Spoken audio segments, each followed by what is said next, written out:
Untuk selanjutnya, monggo Ustadz bisa dilanjutkan dengan tausiah dan mau'idhah hasanah. Tafadhol. Bismillahirrahmanirrahim. Alhamdulillahirabbil alamin. Alhamdulillahilladzi jama'ana li hadza wa ma kunna linajtami'a laula an jama'ana Allah. Asyhadu an la ilaha illallah wa asyhadu anna Muhammadan abduhu wa rasuluhu, amma ba'd. Insyaallah kami tidak banyak, hanya mungkin kultum ya 7 menit atau hanya 5 menit sebagai penutup pada khotaman kita kali ini. Jadi Masya Allah ya, udah sekian lama kita tidak khotaman. Alhamdulillah pada 2 hari ini kita bisa khotaman bareng lagi walaupun dengan via online atau daring.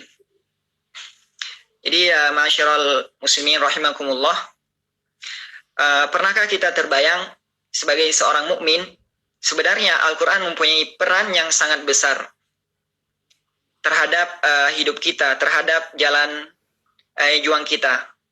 Pernahkah kita merenungkan bahwasanya saat kita membaca terus-menerus, kemudian terdapat perubahan atau kita merasakan perubahan yang sangat besar setelah membaca Al-Quran? Ya, Rasulullah Shallallahu Alaihi Wasallam bersabda, "Man syaghalahul Quran wa dzikri an mas'alati a'taituhu afdala ma u'tiyas sa'ilin." Jadi barang siapa yang sibuk untuk membaca Al-Quran, sibuk berzikir padaku dengan tadabbur Quran sampai tidak sempat berdoa, maka Allah akan memberikan barokah.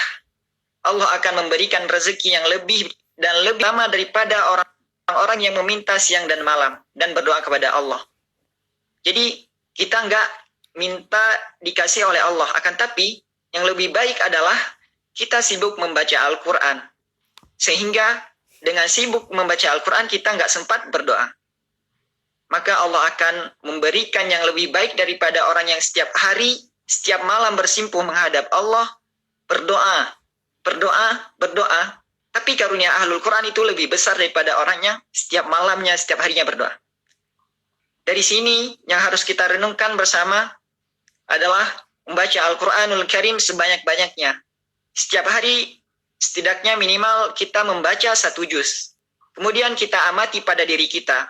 Apakah ada perubahan yang kita dapatkan setelah tilawah setiap harinya? Pasti ada perubahan yang kita dapatkan terhadap rezeki kita, ada perubahan dalam cinta kita terhadap keluarga kita. Sungguh ada korelasi yang sangat besar antara tilawatul Quran dengan tumbuhnya cinta antara suami dengan istrinya atau seorang istri dengan suaminya. Ada korelasi yang nyata antara membaca Al-Quran dengan sopannya anak terhadap orang tuanya, sopannya seorang adik terhadap kakaknya.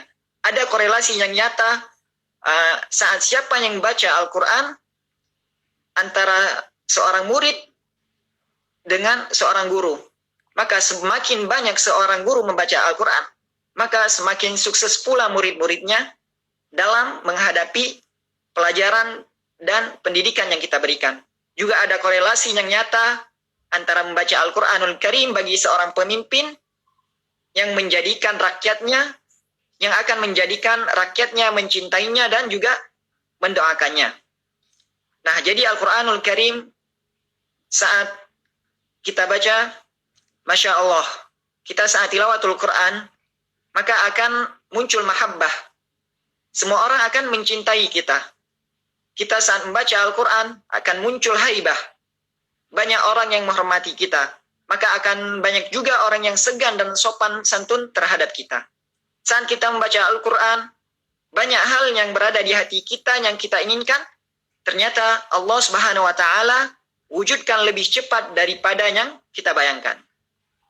Nah, jadi saat kita membaca Al-Quran juga, pada saat itu kita ingin mendapatkan perlindungan, maka Allah yang akan langsung menurunkan perlindungannya tanpa kita meminta. Jadi hanya terbersit dalam hati, maka Allah akan memberikan keinginan-keinginan kita tersebut. Seperti dalam hadis yang telah kami sampaikan di awal tadi.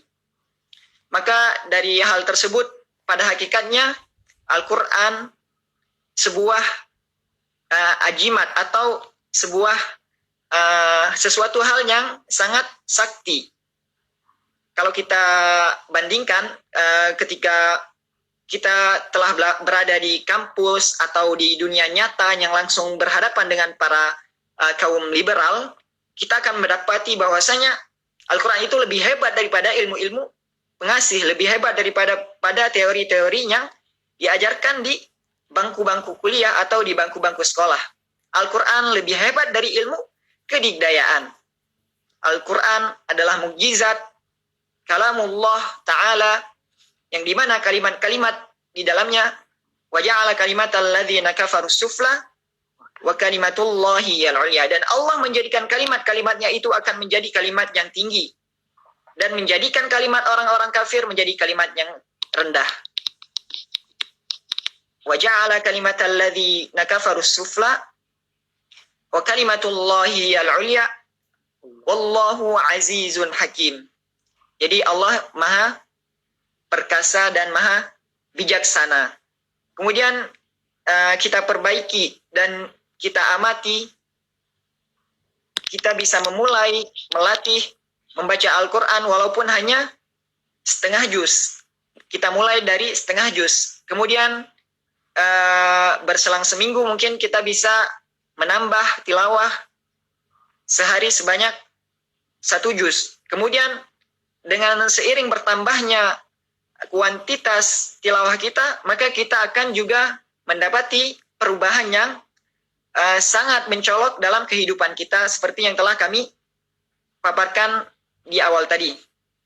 Jadi sekali lagi, rezeki kita, kecintaan kita, haibah kita, wibawa kita akan naik dan turun seiring dengan jumlah dan kualitas tilawah kita terhadap Al-Quran setiap harinya. Mungkin hanya ini yang bisa kami sampaikan. Intinya adalah sering-seringlah berinteraksi dengan Al-Quran, karena sesuatu yang berkaitan dengan Al-Quran akan sangat mulia, akan menjadi mulia seperti yang disebutkan dalam firman Allah, wa ja'ala kalimatal ladzina kafarus sufla wa kalimatullahi hiyal ulya. Tetap kalimat Allah itu di atas semua perkataan, di atas semua teori-teori yang kita pelajari, baik di kampus maupun di kehidupan nyata ini. Kita pasti akan mendapati banyak teori, maka kalimat Allah tetap kalimat yang paling tinggi. Aqulu qawli hadza, astaghfirullah li wa lakum.